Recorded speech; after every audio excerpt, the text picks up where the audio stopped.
Hey everybody, this is Patty Dye. I'm really happy to be here this morning with Michael Schultz and Greg Hottinger.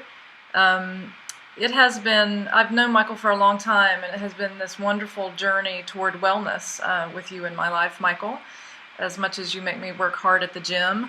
I've been working with Michael for a number of years and recently met Greg because the two of them have created a book that I know has been a go-to of mine since it came out, Coach Yourself Thin. And my title for it is Coach Yourself Well, because that's really my focus. Being thinner may be a great offshoot of being more well or having more wellness in my life. But it's been a really fantastic book for me and a great journey with the two of these guys who have been teaching online classes around the concepts in this book. And once I went through one of their classes and had really looked at the fact that this is a whole new way of looking at wellness for me.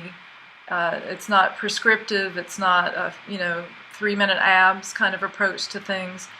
I really wanted to be able to work more intensely with them and also bring it to people who read my work because I think it's really powerful. So to Greg and Michael, thanks for agreeing to go along on this journey. I'm looking forward to teaching a class called Becoming Bendy. When I first started turning toward wellness a couple of years ago and really wanted to incorporate fitness and wellness into my daily life, I started calling it Becoming Bendy, that's really what I wanted to do. And I mean flexibility in a lot of different ways. So we're teaching a class together online.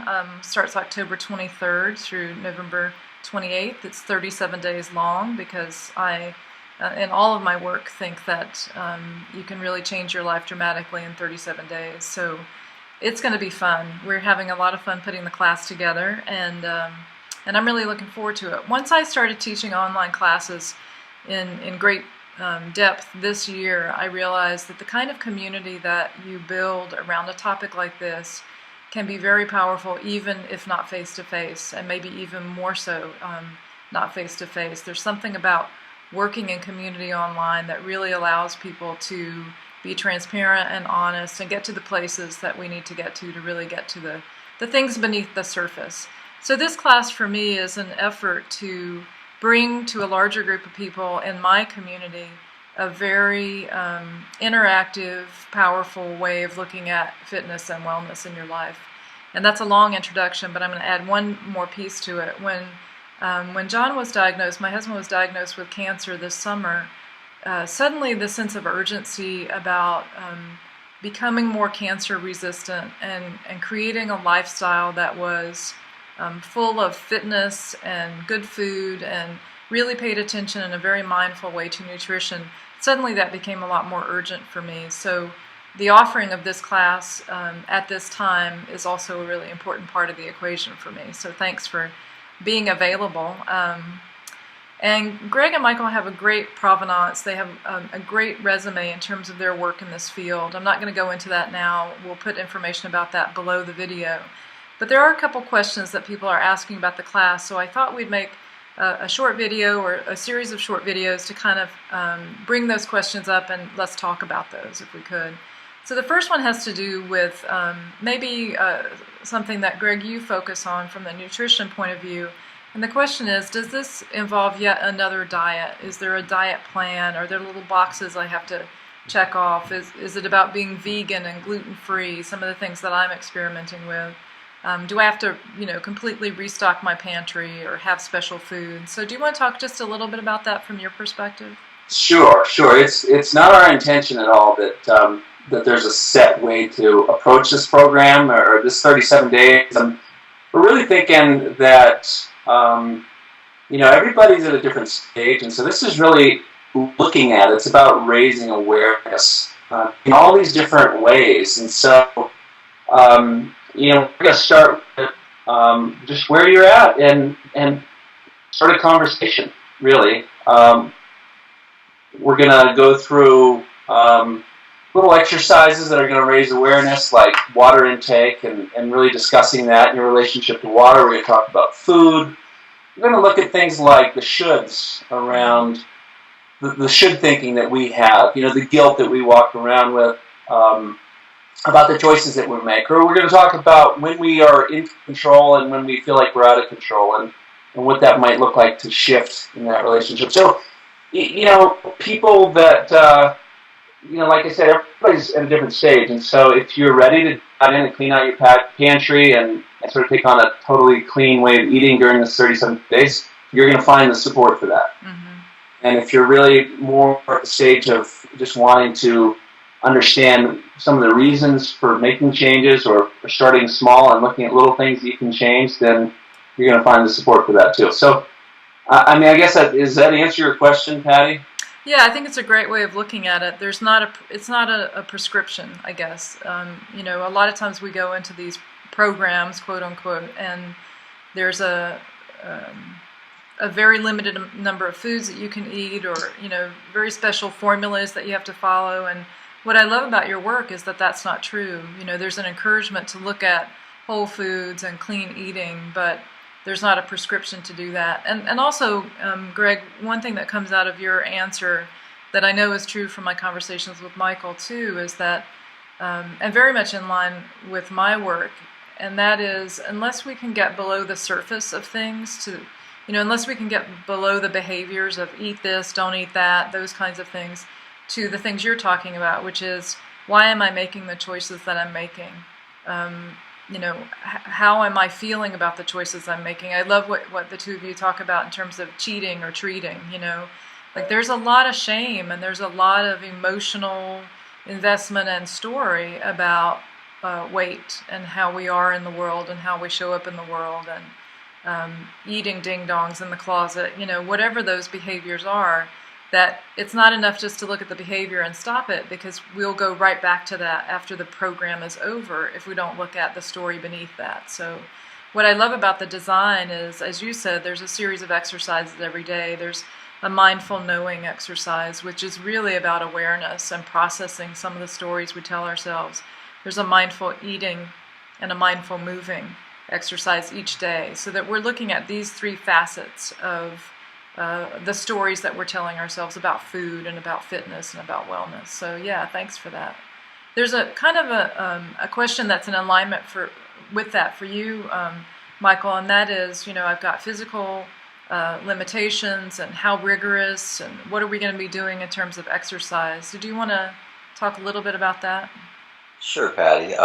And it really goes back to the word that both of you have used, which is prescription or prescriptive.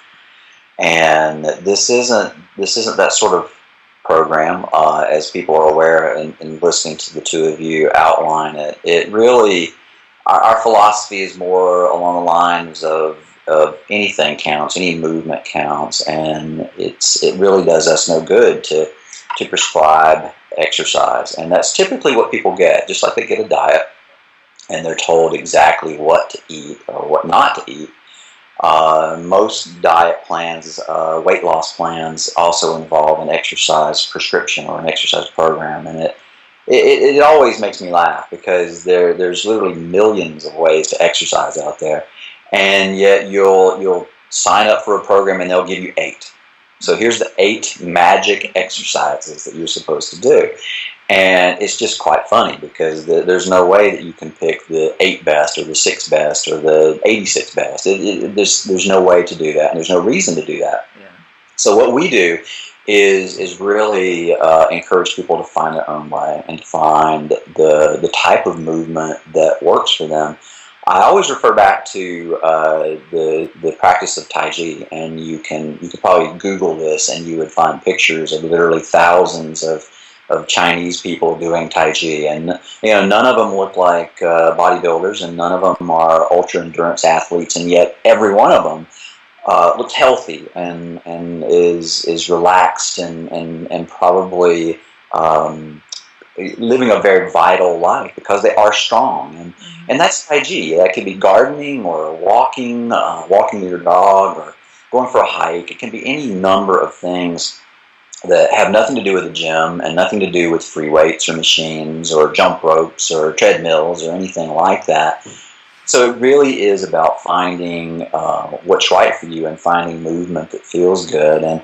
that's another thing that I continually do is challenge people to think about types of movement that do feel good. Because it's very common for people to come into our programs and say, I hate exercise. I hate to sweat. I hate exercise. And that may very well be true. But how do you feel about moving in your body? If we frame it as a walk on the beach in the sunset, do you feel the same way? Because that's movement. If we frame it as a walk through a museum, and you're able to experience art, not in a book, not online, but in person and close up, that's movement. And how do you feel about that? Those are all moving in the physical realm and things that we count on our bodies to help us do, and places we count on our bodies to take us. And that's really, that's where we come from. That's what we want to help people do. Yeah. You know, I think when you're talking about that, two things, Michael works with me in the gym, and he knows that my very favorite thing in the world to do is side planks. Or elbow planks. Yes.